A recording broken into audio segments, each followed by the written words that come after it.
लाडो पूछे मन्ने क्यों तेरा रंग काला, तेरा रंग काला। Welcome to another video. कैसे आप लोग, उम्मीद है खैरियत से होंगे। मैं हूं असद और एक बार फिर एक और नई वीडियो के साथ आपकी खिदमत में हाजिर हूं। और आज जिनकी वीडियो के ऊपर मैं रिएक्शन करने वाला हूं, इतना मैं इनकी नई आने वाली वीडियो का इंतजार करता हूं, शायद ही किसी और वीडियो का करता हूं। तो मैं बात कर रहा हूं द कोस्तानी भाई की। उनकी एक वीडियो आई हुई है जिसका टाइटल है मुस्लिम हॉलीवुड।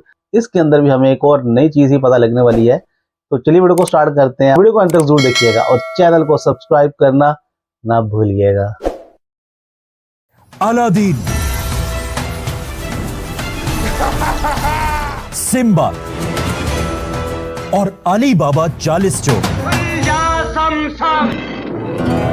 ये ऐसी कहानियां हैं जिन्हें आज भी अमेरिका से लेकर चाइना तक पूरी दुनिया जानती है। बहुत सुनी हुई है। लेकिन अगर इन कहानियों को बहुत सारी गौर से मूवीज भी देखा बनी जाए, हुई हैं तो इनके इन ऊपर। सारी कहानियों में एक चीज कॉमन है। इन कहानियों के सारे हीरोज मुसलमान कैरेक्टर्स हैं। फॉर एग्जाम्पल, दुनिया की सबसे फेमस कहानी अलादीन ये वाली असल भी में देखी एक हुई है, मजे की मुसलमान मूवी है यार। अलाउद्दीन के बारे में थी। लेकिन आखिर क्यों? ये सब आखिर हुआ कैसे? ये दिल करेगा आपकी खिदमत। ये कोई छोटा मोटा कोइंसिडेंस या इत्तेफाक नहीं, बल्कि इस सब के पीछे मुसलमानों की एक ऐसी हिस्ट्री छुपी है जिसे आज हम बिल्कुल भूल चुके हैं। और वो है दुनिया की पहली फिल्म इंडस्ट्री, जो मुसलमानों ने खुद बनाई थी। और इन अदर वर्ड्स, एक मुस्लिम हॉलीवुड।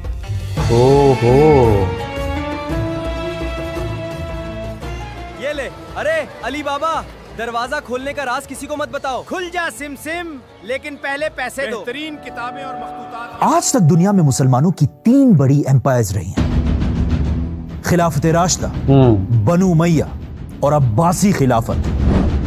खिलाफत राशिदा वो एम्पायर थी जिसने थोड़े से टाइम में दुनिया की बड़ी बड़ी पावर्स को क्रश किया।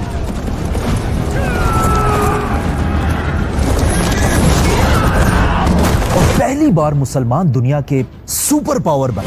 बिल्कुल। ये दौर मुसलमानों के लिए बहुत ही सख्त टाइम था, क्योंकि इस वक्त मुसलमान सिर्फ जंगों और जंगों में ही बिजी थे। बिल्कुल। लेकिन जैसे ही खिलाफत राशिदा अपनी ताकत की पीक पर पहुंची, खिलाफत राशिदा दुनिया से खत्म कर दी गई, जिसके बाद खिलाफत एक नए खानदान के पास आई, बनु उमैया। उमैया खिलाफत में मुसलमानों की ताकत और भी बढ़ी। लेकिन मुसलमानों की इस एम्पायर में एक बहुत बड़ा मसला था। बनु उमैया सिर्फ एक अरबों की खिलाफत थी, जो सिर्फ अरबों को ही बादशाह समझते थे और बाकी कौमों को वो अपना गुलाम कहते थे। बिल्कुल। और ये चीज उसी तरह जिस इन्होंने भी तरह आज डिटेल के में बताई अरब भी और इसके ऊपर बादशाह रिएक्शन भी किया पाकिस्तानियों, हुआ है। इंडियंस और बंगालियों को ट्रीट करते हैं, इसीलिए बनु उमैया की खिलाफत में मुसलमान साइंस, टेक्नोलॉजी और आर्ट्स में कभी भी आगे नहीं जा सके। लेकिन आखिर उमैया खानदान के बाद दुनिया में मुसलमानों की तीसरी खिलाफत आई, जिसने आने वाले मुसलमानों को ही नहीं बल्कि पूरी दुनिया को हमेशा के लिए बदल कर रख दिया। बिल्कुल, नो डाउट। और इसका नाम था अब्बासी खिलाफत, जिसे आज तक पूरी दुनिया एक ही नाम से जानती है, the golden age of Islam. बिल्कुल यार, बिल्कुल। जितनी तरक्की हुई इस दौर में हुई। अब्बासी खिलाफत के आते ही मुसलमानों ने इतनी बड़ी दुनिया फतह कर ली थी कि अब मुसलमानों को और आगे जाने की कोई जरूरत नहीं। मुसलमानों के बॉर्डर्स एक तरफ चाइना से लेकर दूसरी तरफ स्पेन तक फैले हुए थे। तो अब जब जंगें खत्म हो चुकी और हर तरफ पीस और अमन फैला हुआ था, मुसलमान बादशाहों ने पहली बार अपनी अटेंशन जंगों से हटाकर ऐसे लफ्ज की तरफ की जो कुरान में सबसे पहले नाजिल हुआ था। बेशक। रीड। और फिर इसीलिए अब्बासियों ने दुनिया में अपना नया कैपिटल बनाया, दुनिया का सबसे बड़ा शहर बगदाद। आहिस्ता आहिस्ता ये बात पूरी दुनिया में फैलने लगी कि अगर दुनिया में कोई भी पढ़ना और लिखना चाहता है वो मुसलमानों के इस शहर बगदाद आ सकता है। क्या बात है। चाहे वो मुसलमान हो, क्रिश्चियन हो या हिंदू, कोई भी हो। तो ऑफ कोर्स ये सब देखकर दुनिया में जितने भी स्मार्ट और जीनियस लोग थे वो अपने अपने इलाके यूरोप, चाइना, इंडिया को छोड़कर बगदाद की तरफ बढ़ने लगे। जिस तरह आज दुनिया के जीनियस लोग अमेरिका की तरफ जाते हैं, International students have come to the US. Students studied in the United States. इसी तरह अब्बासी खिलाफत का कैपिटल बगदाद दुनिया के इल्म और नॉलेज का सेंटर बनने लगा। बिल्कुल, क्या बात है यार। But wait, ये सब हमने बचपन से बार बार सुना है कि एक जमाने में मुसलमान साइंस में दुनिया में सबसे आगे थे।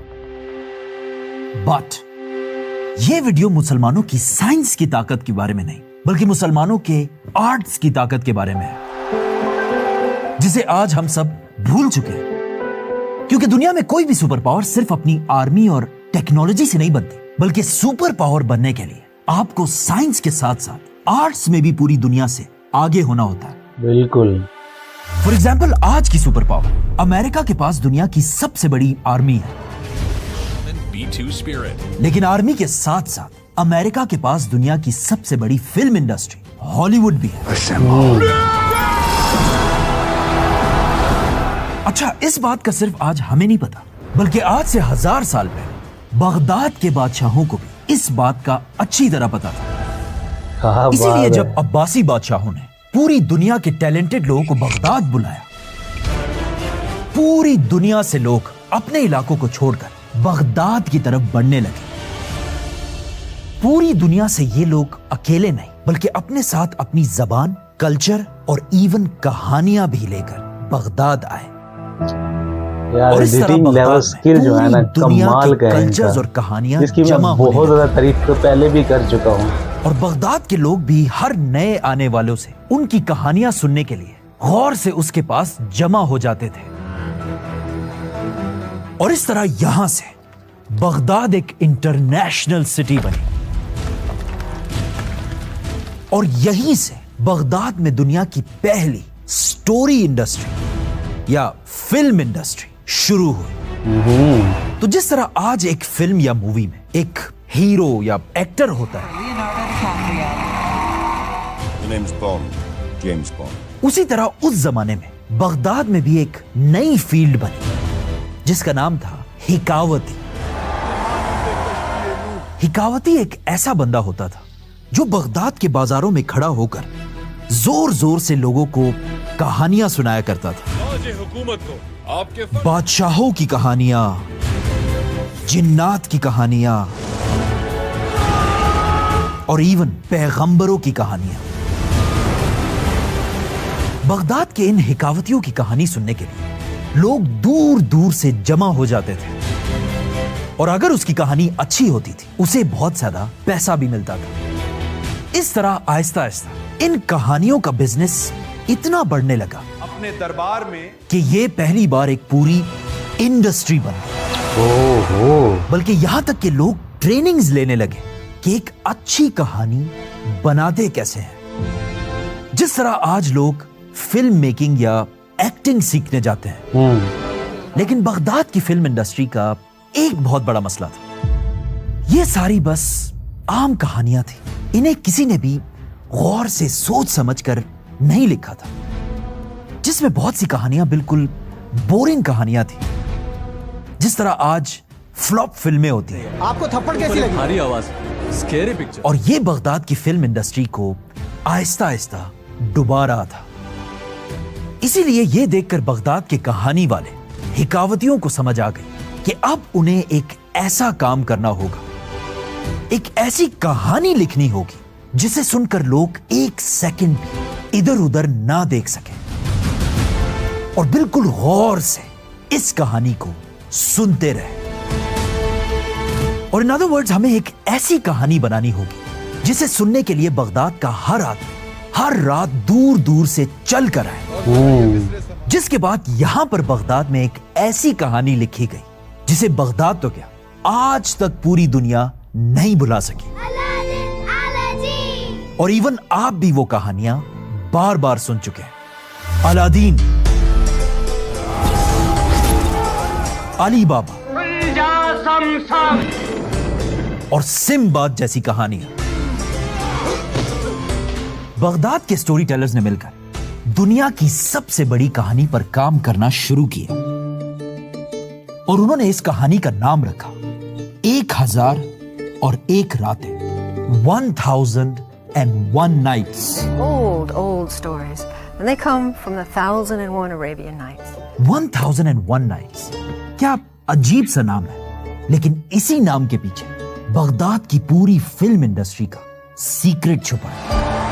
और जैसे ये कहानी पूरी हुई, इस कहानी ने हमेशा के लिए दुनिया की फिल्म इंडस्ट्रीज को बदल कर रख दिया। और इंटरेस्टिंग बात पता है क्या है? ये कहानी 1001 Nights आज भी दुनिया में पड़ी हुई है। ये किताब नहीं, बल्कि ये किताब, ये है 1001 Nights. I mean, look at this book. जैसे ये किताब पूरी हुई, बगदाद का सबसे बड़ा हिकावती ये किताब लेकर बाजार पहुंचा। लोग उसे देखकर हर तरफ से उसके आसपास जमा हो गए और जैसे ही बहुत सारे लोग जमा हुए, इस आदमी ने उनके सामने ये किताब खोल दी। बिस्मिल्लाहिर्रहमानिर्रहीम। ये कहानी है आज से हजारों साल पहले एक बादशाह की, जो पर्शियन एम्पायर का शहंशाह था और उसका नाम था शहंशाह शहरयार, जिसका पूरी दुनिया पर राज था और दुनिया का हर बादशाह उसके सामने अपना सर झुकाता था। कोई भी इस दुनिया में शहरयार के हुक्म का इनकार नहीं कर सकता था। लेकिन इस शहंशाह शहरयार की एक बहुत बड़ी कमजोरी थी। शहरयार की बीवी और पर्शियन एम्पायर की मलका। कहा जाता है शहरयार अपनी बीवी से बहुत प्यार करता था और उसकी बहुत इज्जत करता था। लेकिन एक दिन शहरयार जब अपने महल पहुंचा, उसे बताया गया कि उसकी बीवी, जिससे वो बहुत प्यार करता है, उसने शहरयार को धोखा दे दिया है।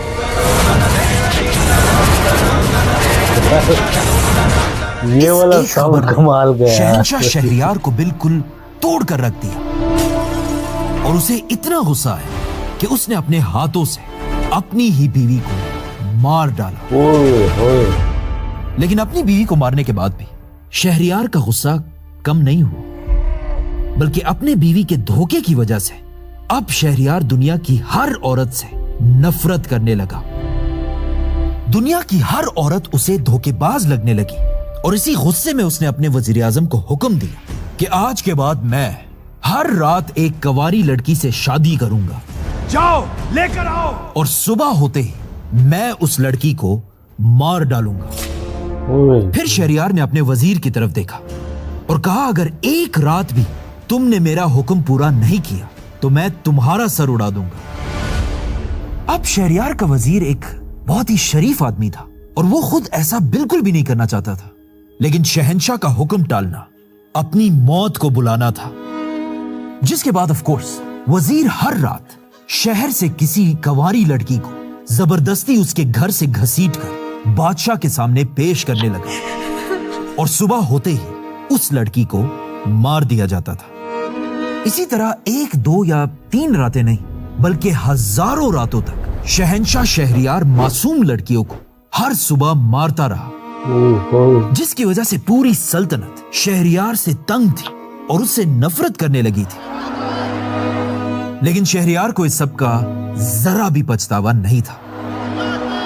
हजारों लड़कियों को मारने के बाद आहिस्ता आहिस्ता एक वक्त ऐसा आने लगा कि बादशाह के शहर में लड़कियां खत्म होने लगी और आखिर एक दिन ऐसा आया कि पूरे शहर में एक भी कवारी लड़की नहीं बची। वजीर ने बहुत कोशिश की, हर तरफ शहर में ढूंढता रहा, लेकिन उसे ऐसी कोई भी लड़की नहीं मिली और आखिर वो थक कर वापस अपने घर पहुंचा। जैसे ही वजीर अपने घर पहुंचा, घर में वजीर की 2 बेटियां उसका इंतजार कर रही थी और वजीर की ये दोनों बेटियां कवारी थी। जब वजीर ने ये पूरी कहानी अपने बेटियों को सुनाई और उन्हें बताया कि आज उसकी दुनिया में आखिरी रात है, क्योंकि अब बादशाह शहरयार उसे जिंदा नहीं आज छोड़ेगा। मेरी आखिरी रात है। लेकिन यह सुनकर वजीर की बड़ी बेटी शहरजाद ने कहा कि अब्बाजान नहीं, मैं ऐसा नहीं होने दूंगी। अब्बूजान, मैं ऐसा नहीं होने दूंगी। आप मुझे बादशाह के पास भेज दें। यह सुनकर वजीर ने कहा, तुम ये क्या कह रही हो? बेटा, तुम ये क्या कह रही हो? शहरयार तुम्हें सुबह होते ही मार डालेगा। लेकिन उसकी बेटी ने कहा, नहीं, बादशाह मुझे नहीं मारेगा। वजीर ने अपनी बेटी को बहुत मनाया, लेकिन उसकी बेटी नहीं मानी और आखिर अपने बाप की जान बचाने के लिए उसकी बेटी शहरजाद रात होते ही शहंशाह के महल पहुंची। जिसके बाद जैसे कि हमेशा होता था, शहरयार और शहरजाद की शादी हो गई। सुबह होने से पहले बादशाह ने शहरजाद से कहा कि बताओ, मरने से पहले तुम्हारी आखिरी ख्वाहिश क्या है? शहरजाद ने बादशाह से कहा कि मेरी सिर्फ एक ही आखिरी ख्वाहिश है कि मेरी एक छोटी बहन है जो मुझसे बहुत प्यार करती है, और जब तक रात को मैं उसको कोई कहानी ना सुना वो नहीं सोती। तो मरने से पहले मैं सिर्फ ये चाहती हूं कि मैं अपनी छोटी बहन को आखिरी कहानी सुनाऊं। यह सुनकर शहरयार हंसने लगा और कहा, ठीक है, बुलाओ अपनी बहन को। बुलाओ अपनी बहन को। शहरजाद की छोटी बहन भागकर उसके पास आई और कहा, आप कहाँ थी? आपने मुझे कहानी क्यों नहीं सुनाई? शहरजाद ने अपनी बहन को उठाया, अपने पास बिठाया और उसे कहा, मैं तुम्हें एक कहानी सुनाती हूँ। शहरजाद अपनी बहन दुनियाजाद को कहानी सुनाने लगी और शहंशाह भी पास बैठकर ये कहानी गौर से सुनने लगा। कहानी चलती गई और रात भी गुजरती गई और शहरजाद के मौत का वक्त करीब आता गया। जैसे ही शहरजाद की कहानी अपनी पीक पर पहुंची, सुबह का वक्त करीब आने लगा और बादशाह के जल्लाद शहरजाद को मारने के लिए दरवाजा खटखटाने लगे। ये सुनते ही शहरजाद ने कहानी सुनाना बंद कर दी। क्या हुआ?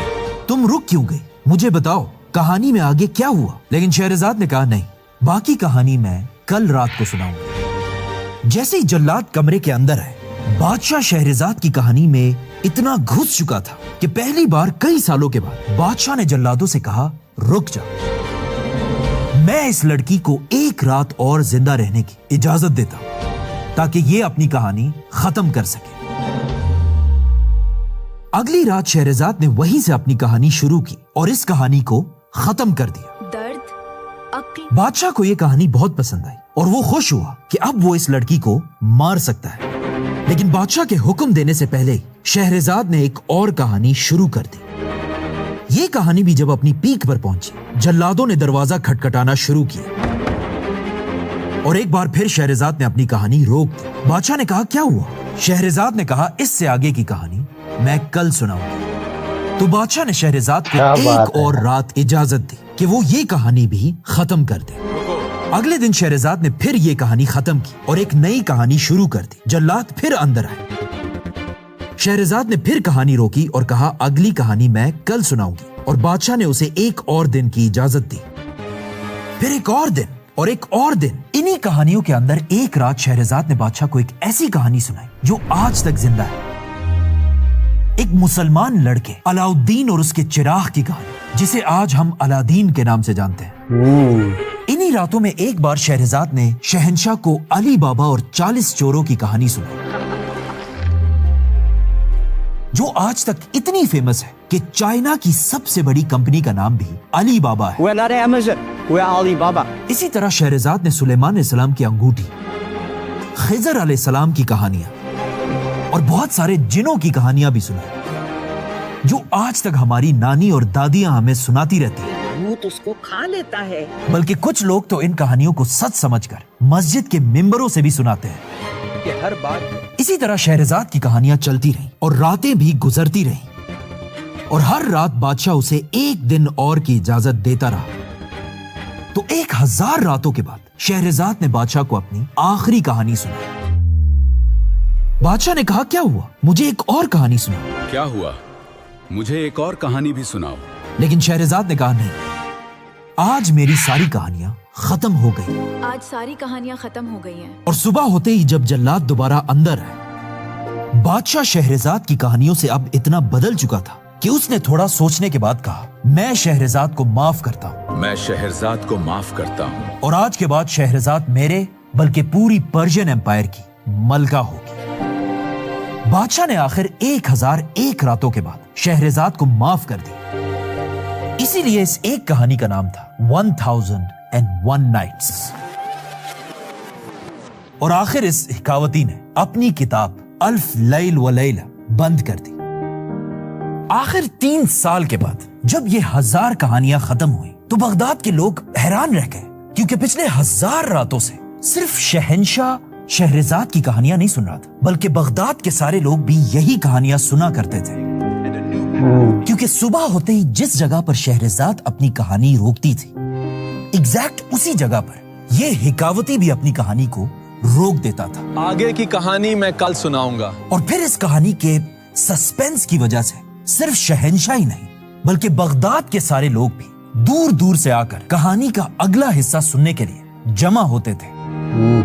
और जैसे ये 1000 एपिसोड्स की कहानी खत्म हुई, यहीं से मुसलमानों की कैपिटल बगदाद से दुनिया की पहली फिल्म इंडस्ट्री शुरू हुई, जो मुसलमानों ने बनाई थी। ऐसा फैसला किया, बगदाद आने वाले 500 साल तक इसी तरह दुनिया का सुपर पावर रहा।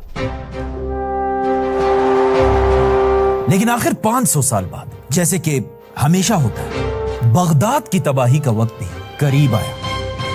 क्योंकि अचानक बगदाद से बहुत दूर मंगोलिया के एक छोटे से गांव में एक बच्चा पैदा हुआ, जिसे आगे जाकर नाम मिला Genghis Khan. Genghis Khan Aahista Aahista Mongolia से पूरी दुनिया को फतह करते हुए पहली बार बगदाद के करीब पहुंचा। और आखिर इसी चंगेज खान के पोते हलाकू खान ने 500 साल में पहली बार बगदाद को हर तरफ से घेर लिया। लेकिन जब बगदाद के खलीफा ने हलाकू खान के सामने सरेंडर करने से इनकार किया, हलाकू खान ने बगदाद पर हमला करके और बगदाद की सबसे बड़ी लाइब्रेरी में हर किताब को आग लगा दी, इंक्लूडिंग ये 1001 नाइट्स। हलाकू खान ने बगदाद की हर किताब को तो आग लगा दिया था, लेकिन उसके हमले से पहले बगदाद का साइंस और आर्ट्स पूरी दुनिया में फैल चुका था। मुसलमानों के हॉलीवुड की ये कहानी यहां खत्म नहीं हुई, बल्कि बगदाद के 300 साल बाद जब दुनिया के सुपर पावर मुसलमान ने यूरोप बना, किसी तरह 1001 नाइट्स की किताब पे यूरोप पहुंची। यूरोप में इस किताब को वर्ड बाय वर्ड फ्रेंच जबान में ट्रांसलेट किया गया। और ऑफ कोर्स ये किताब भी यूरोप में आग की तरह फैली। यूरोप का बच्चा बच्चा बगदाद के अलाउद्दीन, अली बाबा और सिंबाद को अच्छी तरह जानता था। मतलब बगदाद की फिल्म इंडस्ट्री कभी मरी नहीं, बल्कि वो बगदाद से यूरोप गई। और फिर जब अमेरिका दुनिया का नया सुपर पावर बना, अमेरिका के हॉलीवुड के भी सबसे पहली फिल्में इसी किताब पर बनाई गई। जब दुनिया में पहली बार कैमरा इजाद हुआ, तो दुनिया के पहले कैमरों से भी इसी किताब की कहानियों पर अली बाबा 40 थीव्स की फिल्म बनाई गई। This merchant from Basra is Ali Baba. 1917 में जब वर्ल्ड वॉर 1 चल रही थी, अमेरिका में अलादीन की फिल्म बनाई गई। और इवन आज तक अमेरिका बगदाद की इन्हीं स्टोरीज को बार बार बनाकर बिलियंस ऑफ डॉलर्स बनाता है। Over $1 billion at the global box office. मतलब आज से 1000 साल पहले बगदाद में बनाई गई मुसलमानों की फिल्म इंडस्ट्री आज भी दुनिया के हर कोने में जिंदा है।